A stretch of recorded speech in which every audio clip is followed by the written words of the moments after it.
Good afternoon to everyone who is there with us Karibuni sana to another episode of the African Diary Show. I'm hoping that you are doing great on this wonderful Monday afternoon, 19 minutes past 1 p.m. right here in Nairobi. You can let me know what is the time on your end as we get started with our conversation of the day. Shout out to Paul Kamau, shout out to Evans, shout out to Rehema, and to everybody who is there with us, to all those who are just joining us on TikTok, to all those who are with me on the radio station, and to all those who are just joining me on YouTube, on Facebook, and also on the network. Karibuni sana once again. My name is Katie. In case you're joining us for the first time, consider following us in case you are on TikTok, in case you are on Facebook, consider befriending us, and in case you are on, make sure you subscribe to the channel. Shout out to CC22. Triple two. I also say honestly, girl in the building. Asante sana for joining us, and to all those who are with me. Shout out to Evans. Thank you very much for tapping at the screen. And Auliza, radio station in number. Okay, this is an internet radio station, so we don't have a frequency, but immediately we have one. We shall let you know. But remember, right now, the things that are working right now, it's only the internet. So also, usiachwe nyuma, it's an internet radio station. But anyway, shout out to all those who are with me. I see we have some people on YouTube as well. And yes,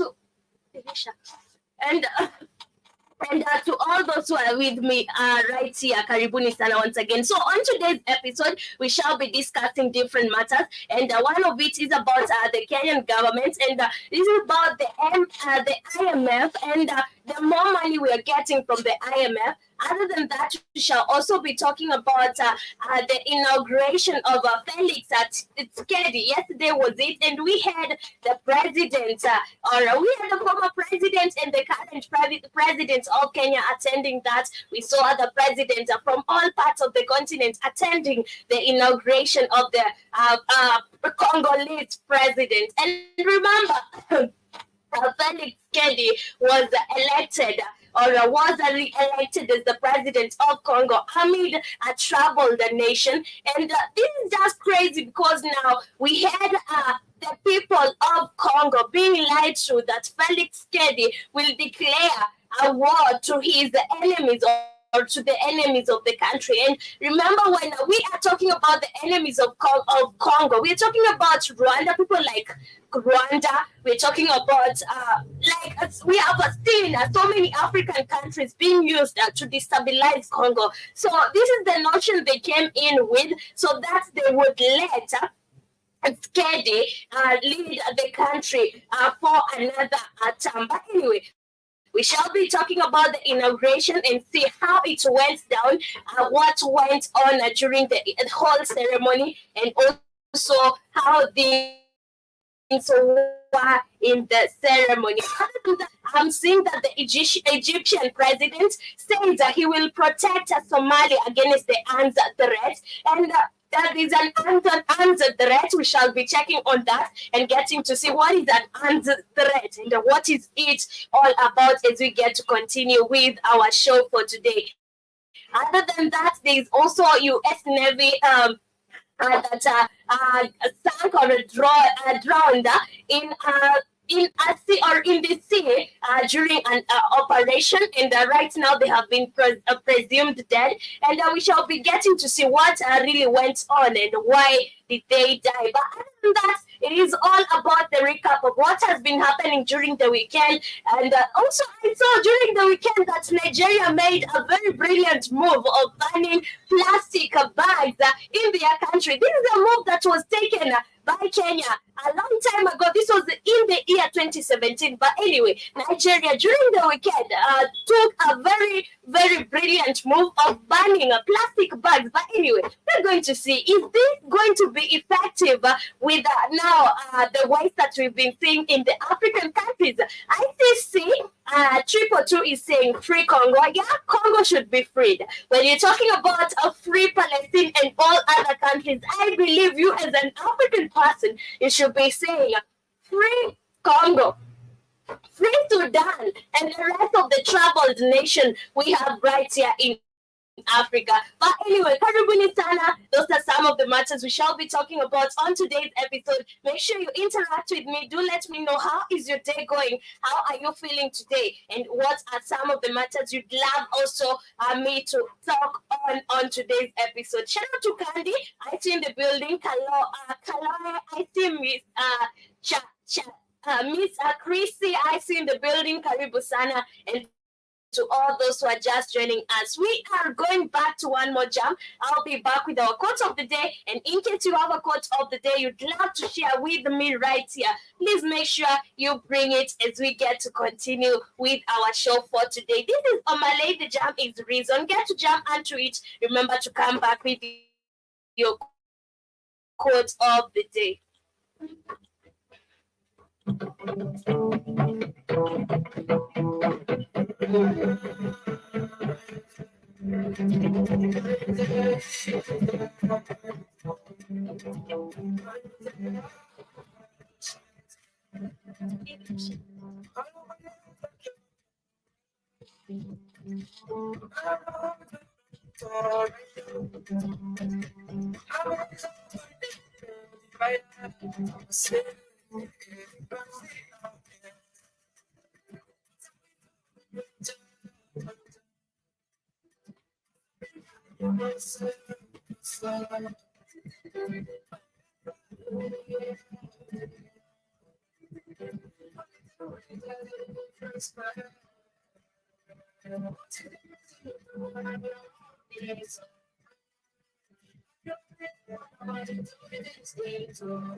My quote of the day says that trust your intuitions and notice the blessings around you. Do whatever it takes to grow. Document your progress. Shine regardless of what others say.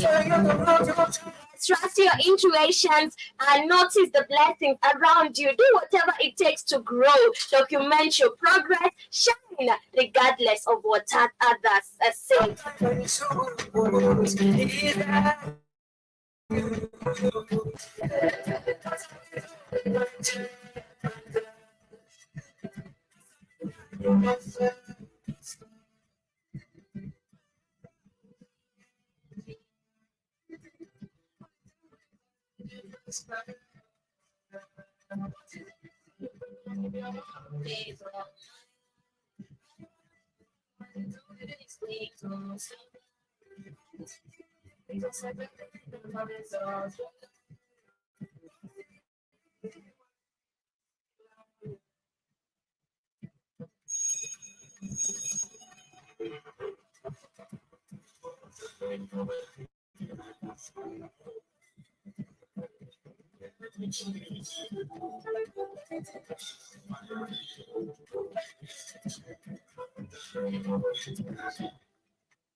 Yes, welcome back to the African Diary Show. I hope you did get to jump to some of my Ray over there. I see Joseph is with us and I say my very best. I love it. Thank you very much. Make sure you're tapping the screen. Talk to me. Niambie, how are you doing? But anyways, we get started with our conversation of the day. I told you we shall be talking about different matters, of course. It's like a weekend recap of what really happened during the weekend. Remember, most of the time during the weekend, you don't get news and updates from us in case you are not logged in on our website. And if you're logged in on our website or in our website, you should be able to see what is trending, what is happening, because we have the latest news for you. Our website is at www.blackhotfirenetwork.com. Shout out to SmackDown Dante. Hi to you too, SmackDown. And yes, make sure you're logged into our website for the latest news and updates. But anyway, let's get started. Yes, I've seen that Kenya is planning to use another amount or another huge amount of money on the SGR that we said that is a dead road or that that is a dead railway line. Yes, the Kenyan government is planning on using more money now to continue building the SGR that we called dead railway line. And why did I say that this railway line is dead? Because it's dead. As for me, it's like this is something that we will never benefit from. If it was made for us to benefit from it, we're never going to benefit from it unless you want to travel via it from maybe Nairobi to Mombasa or Mombasa to Nairobi. That's the only way you can get to benefit from the SGR. But other than that, you're not going to benefit in any way. You are not going to benefit in any way. But anyway, the Kenyan government is planning on spending more money on rebuilding or on continuing the project. And Kenya Railways has put a proposed lapset SGR cost at $16 billion back on Isiolo Nakodok line. This is just crazy. It is just crazy because $16 billion just on Isiolo and Nakodok line. This doesn't make sense. The whole SGR has used a lot of money so far, and we got the final product was just crazy because this is not something that we are actually using right now. But anyway, Kenya will need at least 2.4 trillion Kenyan shillings, that is $16 billion, to construct a proposed standard gauge railway on the Lamu part, South Sudan, Ethiopia, transporter. Okay, it's just crazy. But according to the parastatal, it will cost 523.05 billion Kenyan shillings. That is 3.49 billion dollars to build up for 544.4 kilometer SGR link to connect Lamu and Isiolo and a further 476.7 billion Kenyan shillings to extend the line from Isiolo to Moyale over a distance of 475.9 kilometers. This is just crazy. This doesn't even make sense. Now look at the amount of money we have used on this SGR. Tell me, how are we going to be able to pay this money? How are we going to return this money? Because I believe in every business, as an entrepreneur, in every business, you put up a capital, knowing very well in this business, it will go well, or I'll be able to trade and be able to return my capital and also have a profit. So are we going to be able to have profit and also return the capital that we invested on this railway line? Of course not. Of course not. And this is how it's meant to be. And if you look at this is now these statistics are not being given by the Kenyan government, or are not right here it's not analyzed by the Kenyan government. Of course, you'd see that, or you'd notice that this was actually analyzed by the Chinese government or different governments or other people, because they are here to eat. They want to get a cut of that money. And look at the now the SGR we got from Nairobi to Mombasa, or from Mombasa to Kenya to Nairobi. It's working, yes. But do you think that the rate at which it's working, or the cargoes that it's using, or the cargoes that are being ferried from Mombasa maybe to Nairobi, are going to be able to repay the loan or the debt we owe the Chinese government? They lended us to build that SGR. Of course not. Of course not. So are we going to be able to return the capital? No. Are we going to be able to even get a profit from that? No. It's not going to work, because this is not meant to work. And now I'm wondering how even the Kenyan government is continuing on spending more money without even re-strategizing. Because I believe once the first plan is not working, you're supposed to sit down and think, what did I do wrong? Where did I go wrong?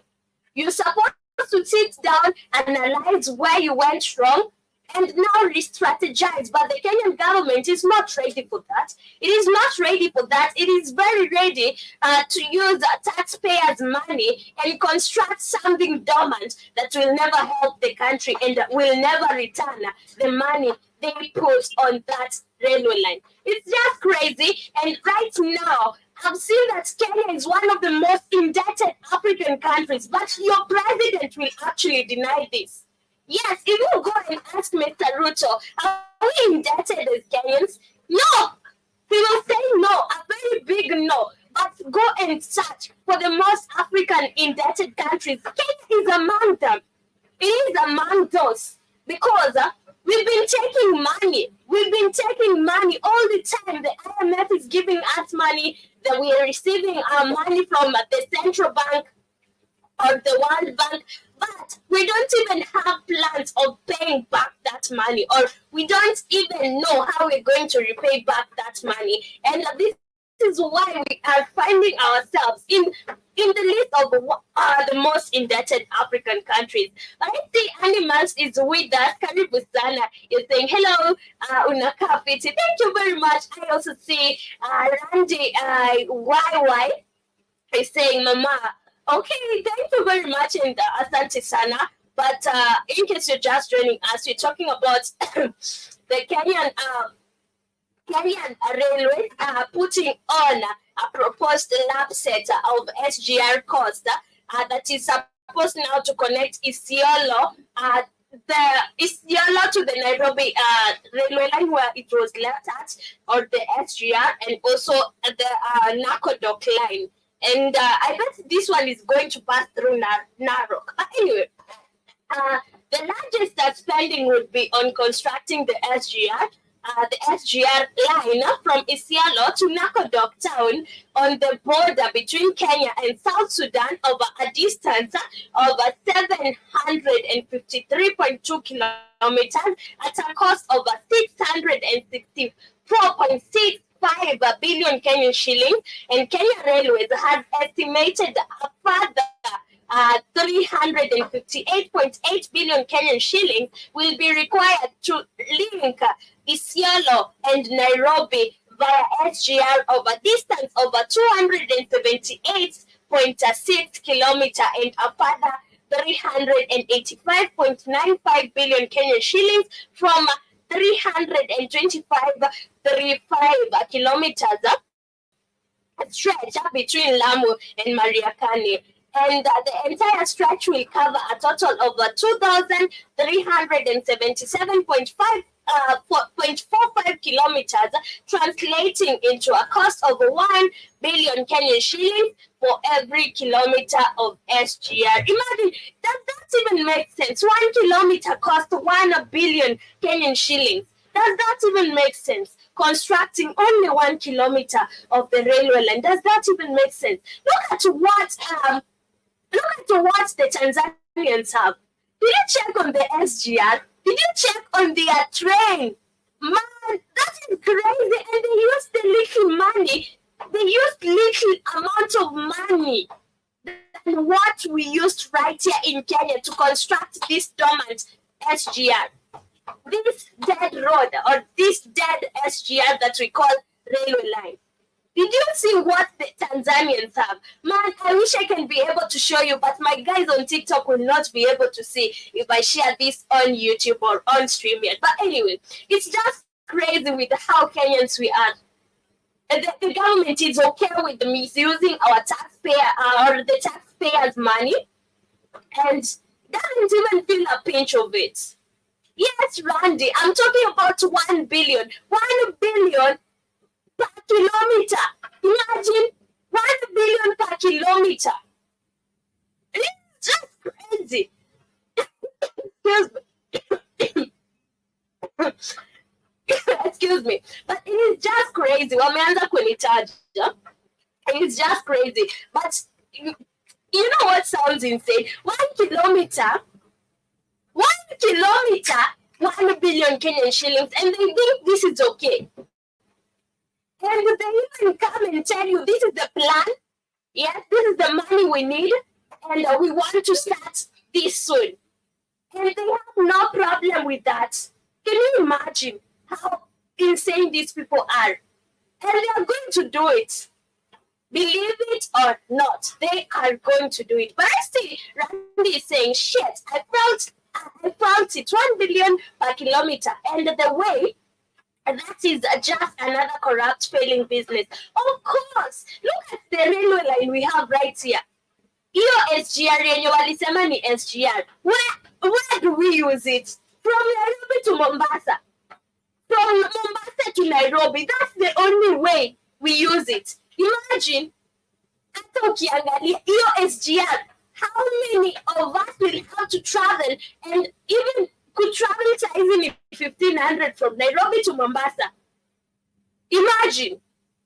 How many people or how many safaris will you have to take for you to be able to repay the Chinese? It doesn't make sense. But I think Aaron is saying, what would you like that 1 billion to be used for? For so many things that are constructive, man. You know, this is just a corrupt government. This is just corruption. We just seeing corruption. But I'm wondering, Aaron, you're asking me what I would love this 1 billion to be used for. There are so many things that we need in this country. There are so many things that we need. You know, that 1 billion could be enough for 2 kilometers of railway line instead of one. But with the corruption we have in this government, they feel like it's okay to misuse taxpayers' money. It's okay. But anyway, but the cost of undertaking such a colossal venture, which would be far the most expensive in Kenya's history, will be far higher than Kenya Railways estimates, considering the company did the costing at an exchange rate of 150 US dollars. Can you imagine? Now they're even adding on top of that. We shall require to add like 10 shillings or 11 shillings because the dollar went higher. We used 150 Kenyan shillings to US dollars. Remember right now, how much is the US dollar right now? Oh, let me check. Because the last time I told trade 1 USD to shillings. Okay, right now it's at 161.40. It actually didn't go. It actually went lower. But anyway, what I'm saying is now they will need to add. They are saying that we will need to add 11 shillings on that because we used the previous or we used the exchange rate. But right now that's right now are so high.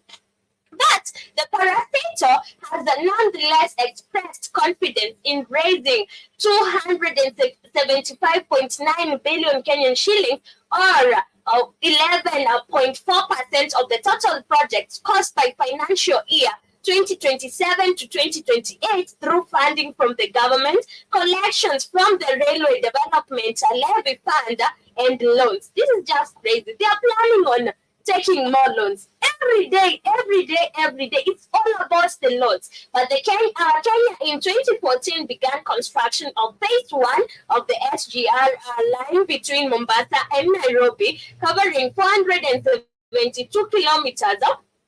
Phase 2A, Nairobi to Naivasha, 120 kilometers, was constructed in 2017. The project was funded by $5.08 billion loan from China.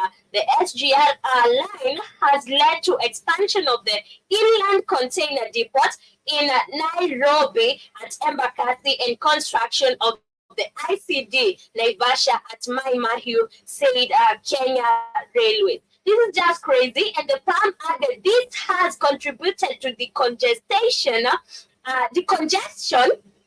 the seaports of Mombasa and facilitated seamless transit of goods destined to West Kenya and neighboring countries. Already 2 studies have been undertaken to explore the feasibility of the overlapped corridor railway by Japan Port Consultant in 2001 and China Civil Engineering Construction Company 2015. The latter study estimated the cost of the project at $10.4 billion with a financial rate of return between 9% and 12%. The proposal to build an SGR line along the Lapsset corridor is, however, not feasible yet, as the Lapsset project has failed to take off due to lack of funding as well as insecurity. Kenya is also facing a huge debt pile, while has been worsened by the rapid depreciation of the Kenyan shilling, leading to a surge in foreign currency external loans. This is just crazy, and this is another room for even stealing more money. Yes, it is a room for corruption. We're creating more room for corruption, because tell me why we need 1 billion for per kilometer. 1 billion per kilometer of the SGR. This doesn't even make sense. It doesn't make sense. Shout out to Jiba Jaba. I see in the building. Karibu Sana. You're saying, hi Katie. It is 1 degrees Fahrenheit this morning. Oh my God, that's very cold. I bet you have your beanie on. I bet you're wearing all your clothes. Man, you should be wearing all your closets. Anyway, I'm sorry about that. Make sure you are warm, and also do let me know what is the time on your end. I see you're saying in my state, 1 mile of highway was $3 million to construct per Ugali times. Pre-Ugali times. Man, you better stop putting Ugali in some in those sentences. But anyway, it's just crazy with how the Kenyan government is always ready to misuse the taxpayers' money. Always ready to misuse the taxpayers' money. But in your family, we're taking a short commercial break. Remember to come back with us and join more of the discussion we are going to have right here. Shout out to Mama Steph. I also see we have the Nairobi, karibu sana. We also have James Owino, karibu sana. Diana D, I see you in the building, karibu sana. And to all those who are with us, James Owino, Diana D, Ima, I am Maureen Lena, karibu sana as well. We're taking a short commercial break. Remember to come back and join us. Windy Springs Water Refill Station. Quench your thirst a sustainable way with Windy Springs Water Refill Station. Are you in search of pure, refreshing drinking water that's both convenient and affordable? Look no further than Windy Springs Water. You gotta go to destination for premium purified drinking water. Call 0742-143869 to stay hydrated.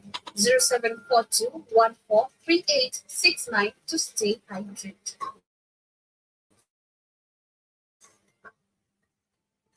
OM Center, opposite Quickmart Supermarket, Windy Springs offers variety of sizes to fit your hydration needs. Choose from 500 milliliters, 1 liter, 5 liters, 18.9 liters, and 20 liters, available to refill at incredible price of just 250 shillings.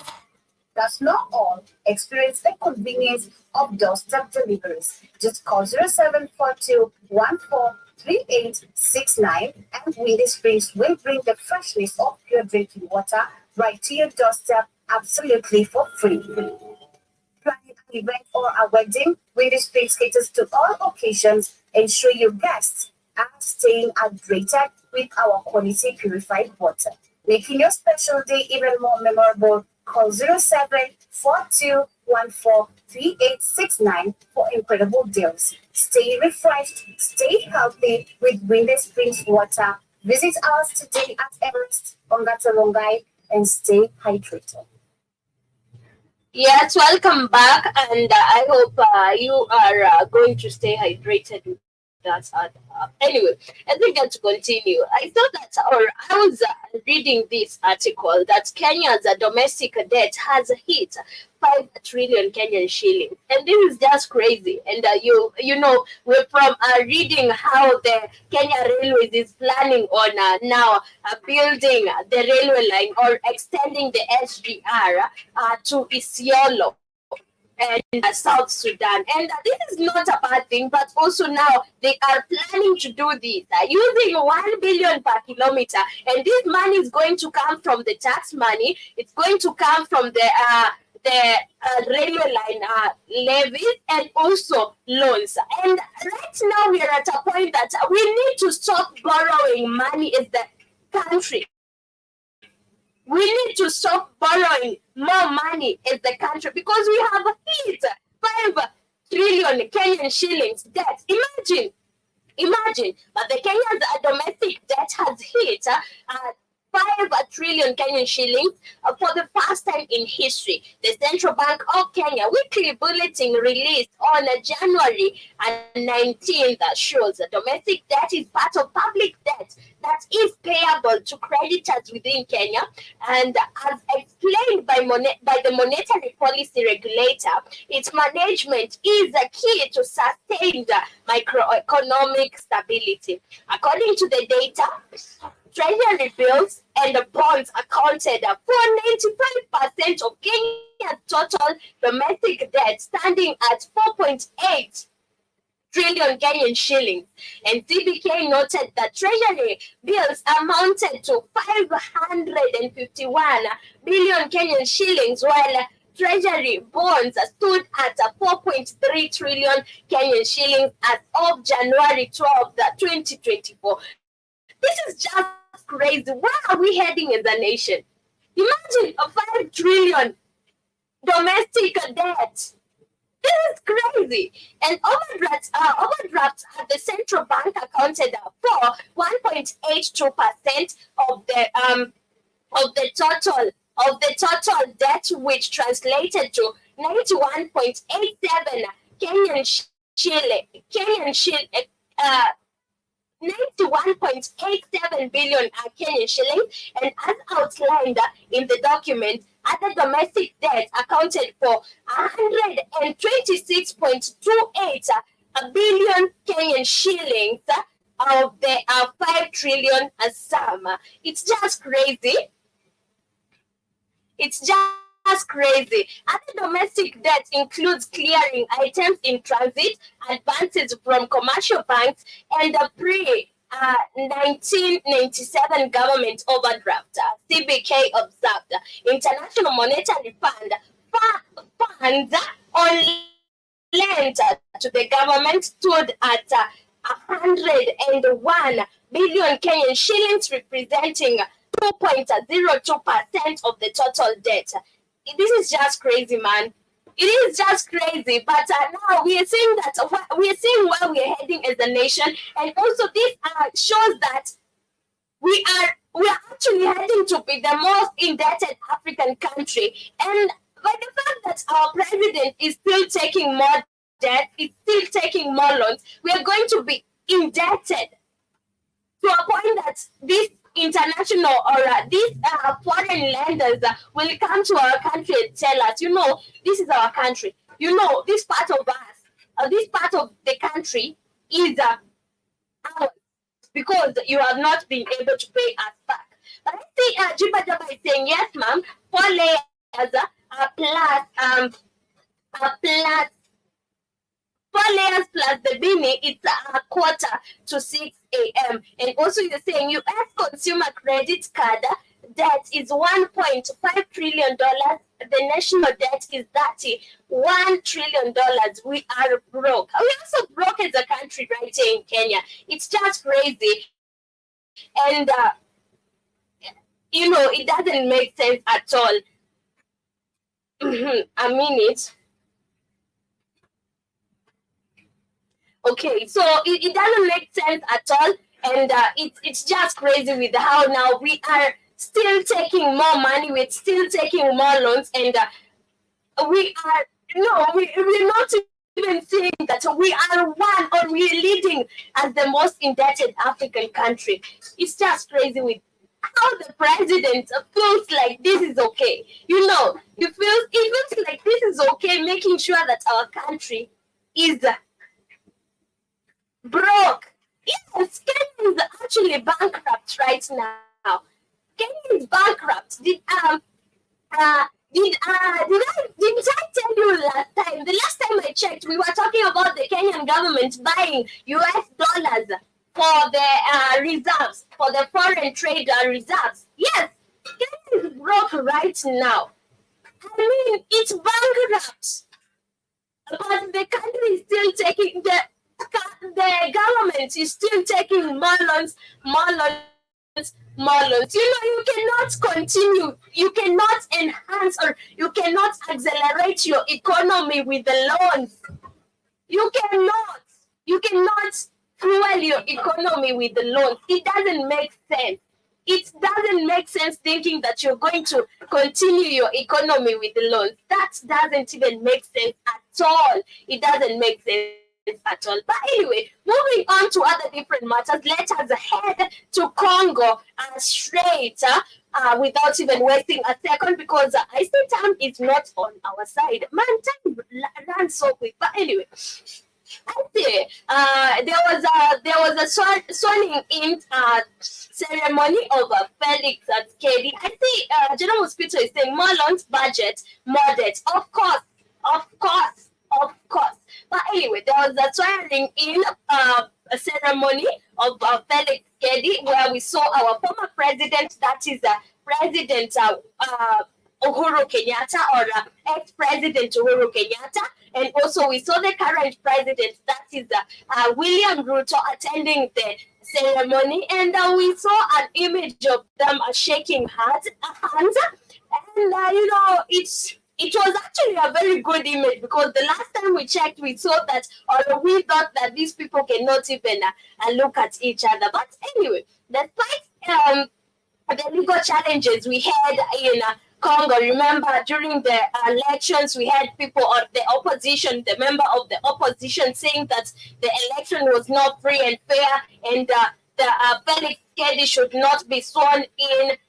It actually went on with all the legal challenges and the dismissal of a petition and the oppositional figures and the nationwide protest. The president was still sworn in. The Democratic Republic of Congo incumbent leader Felix Tshisekedi was sworn in for the second term as the president in a ceremony held at state death marches in Kinshasa, and the event drew thousands of Congolese citizens and saw the presence of several African heads of state and foreign envoys. During his inaugural speech, President Tshisekedi pledged to unite the country and put an end to the armed conflict that have displaced millions in eastern DRC. The 60-year-old leader, who secured victory with 73% of the votes, according to the Electoral Commission, promised to build a strong, united, and prosperous nation during his second term. This doesn't make sense, because you've been president for so many years. What have you done? Why haven't you done all this that you're coming to promise people? Huh? Now, what makes the Congolese believe that he will do this? Because he failed to do them. He was supposed to do them while he was still president, but he failed. Right now, he has been re-elected. The song is the same. And I bet the song was the same when he was vying for presidency the first time. It's always like this with these African puppets. They come and tell you, we will do this for you, we will do this for you. Peace has never returned to Congo for so many years, for more than 2 decades. And this person was the president, has been the president. But right now, he's coming to lie to you. We will return peace. What? Why haven't you been able to return peace while you are still president? Because you are still president when we had 6.9 people getting displaced from their homes. We had so many people dying in that country because of conflict, but you're still coming to lie to people. We shall return conflict. Why weren't you able to return conflict while you're still the president? Right now, you're still the president. You've gotten the second term. And of course, you're coming to lie to people again. This doesn't make sense. And African people, you should learn these songs. This is a chorus this African puppet keep on singing for you. It is a chorus that you will always hear in Kenya, in Uganda, in Tanzania, everywhere. You will always hear this song everywhere. They come, they lie to you. We will do this, we will do this. I know there has not been peace in the country, but we will retain peace. Why haven't you been able to retain peace? Because you've been the president for the longest time. Why haven't you been able to make sure that there is a peace in the country? It's just crazy. Man, African people, we need to wake up and realize that these people are just singing choruses to us that have noise to our ears, that don't even make sense, that won't even come true because they are all lies. And this is why they even have AI written speeches, because they don't mean none of those. They don't mean none of whatever they say to you. But however, the election has been marred by disputes with the 9 opposition candidates rejecting the results, citing widespread vote rigging and malpractices. Despite legal challenges and the dismissal of a petition, the opposition figures have called for nationwide protests to contest the election results and demand a rerun. The government, in response, has warned a crackdown of these protests. Amid this tension, millions of Congolese citizens are hopeful that President Tshisekedi will fulfill his promises of bringing positive change. Traditional chief Adrian Mutundu expressed his hopes, stating, God, I quote, I asked God to touch the president's heart so that he respects what he just told us. He said he will correct the mistakes he made in his first term. But that is always what they say. It is always what they say. You will even hear our president right here saying that it is the work of the devil. This is why I wasn't able to do anything for you, because he was never, there was a time he came and said that I don't know why I promised something, but it takes so long for me to fulfill it. It's because you don't mean it. You don't mean it. This is why it takes forever or never. The former presidential candidate Theodore Ngoy highlighted the option of contesting election results through street protests, reminding the president of his own history of taking to the streets of similar reasons. As President Tshisekedi embarks on his second term, he faces nation grappling with internal divisions, economic challenges, and heightened these issues and bringing about positive change in DRC. The next few days, he will test the president's ability to navigate a fractured political landscape and deliver on his promises for a better and more stable Congo. It is just crazy noises to the peoples or to the ears of the Congolese people, because this is never going to be fulfilled. He will never fulfill any of this. It is just noise. But I see, Jima is saying, US worldwide debt is overseen 100 trillion in per Ugali days. And also you're saying Kenya must be the most valuable African nation if the world is loading it with the debt to steal its assets. It's actually not. It's because we have a puppet president who is actually ready to sell us out. We have ports. We even have a dry port. So they are all after that. Also, we have mineral resources right here in Kenya. So they are all after this. This is why they are lending us money like that, because they know we have assets that they can all acquire and say, now I take this as mine because you are not able to pay me. Also, I see you're saying when Ruto went to NYC, he couldn't afford an Uber and was walking around town. This is why he was beating up traffic in New York City. You know, you know the vibes. Maybe, probably, but I don't think he could not be able to afford an Uber. But you know, he was just showing his cool ass beating up traffic. But also, I think Juba Jaba is saying off topic, the color blue looks good with your skin tone. It pops. Thank you very much. Thank you very much for the compliment. But anyway, still on Congo, I believe at the end of the day, you know, we have had Skedi as president for the longest time. He has not been able to accomplish anything for the people of Congo.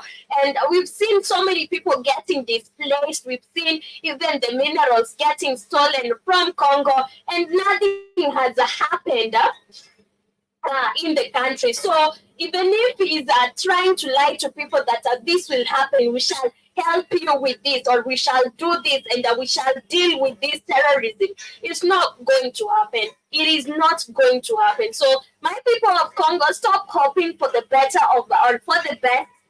Just know that you're going to experience the same thing you experienced for the last presidential term Skedi had.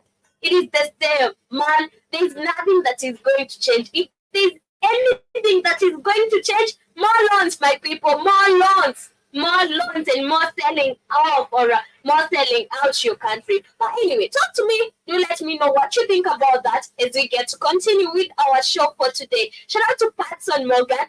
I see in the building. Shout out to Dean Brian. Nakucheki tena sana. I also see Mbubuka. I see you, Karibu Sana, and thank you very much for joining me. And as we head to the main focus of the day, this is about the IMF, or the International Monetary Fund, revealing that $400 million exposure exposed in Kenya fuel import deal. Yes, it was exposed in Kenya fuel import deal. But the International Monetary Fund has estimated the taxpayers' exposure to the fuel import scheme around $400 million, which means the government-to-government deal is not risk-free as touted.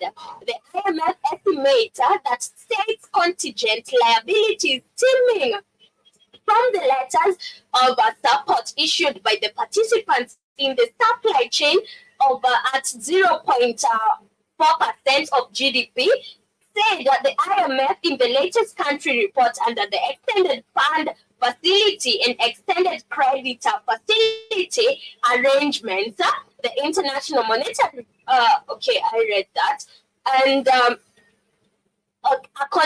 contingent liabilities and potential loss that may occur in the future depending on the outcome of specific event.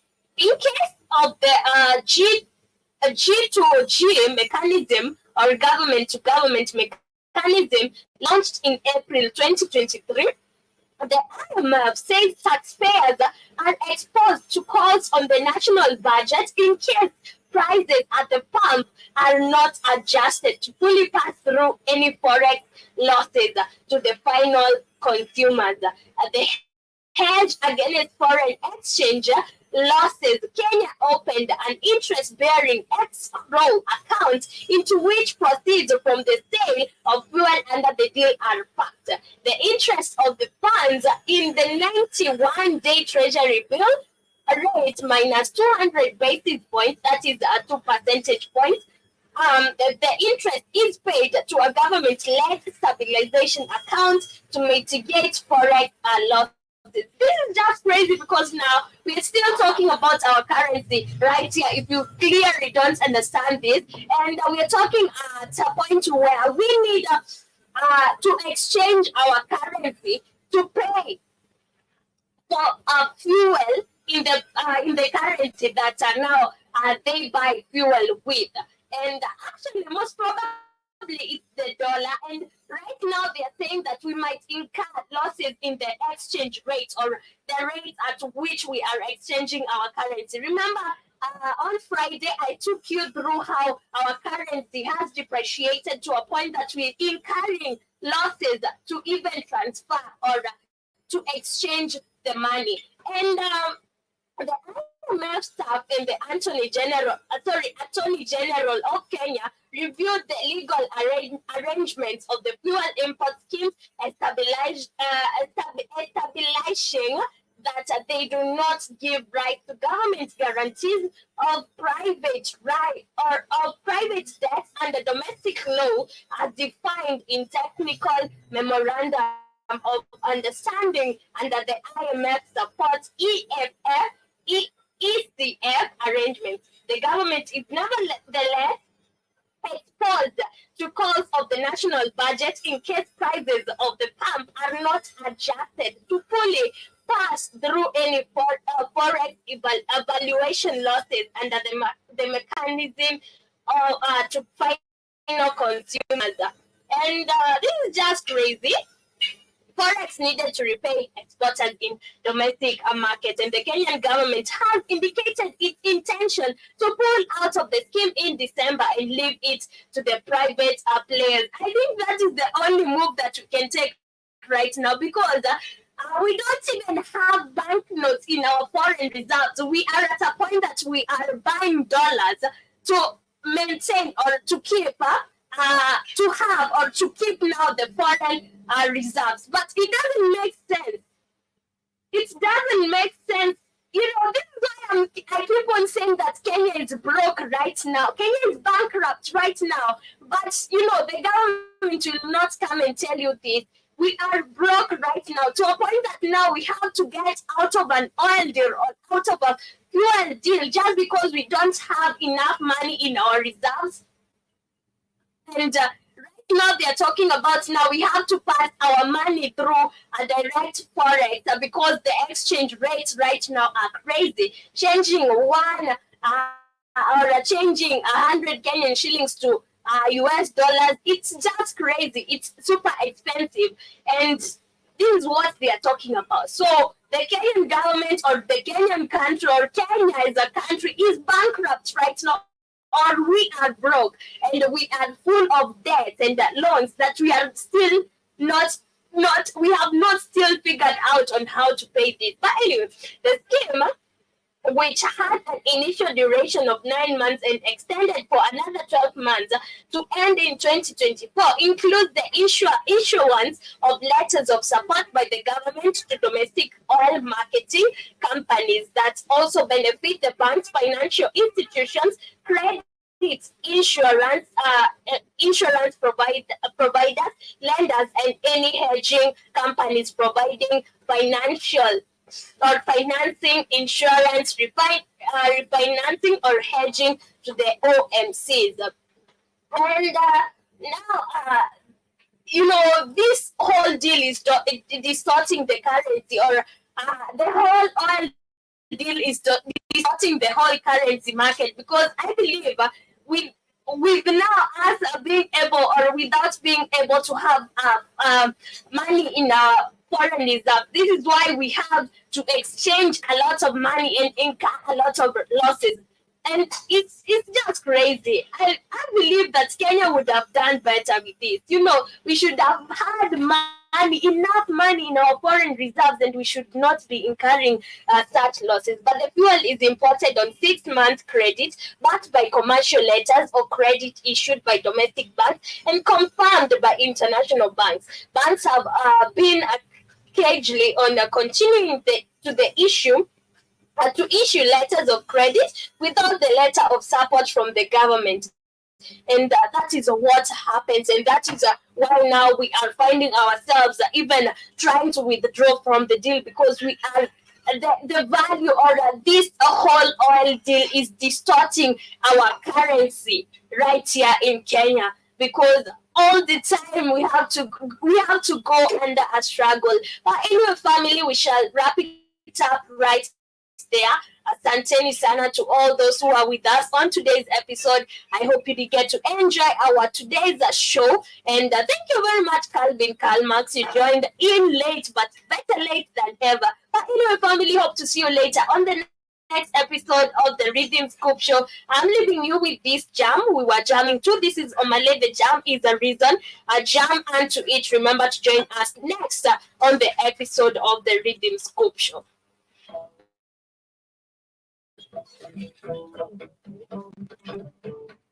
Hey, yo, this is the vibe show. Hey, we just all the way into the I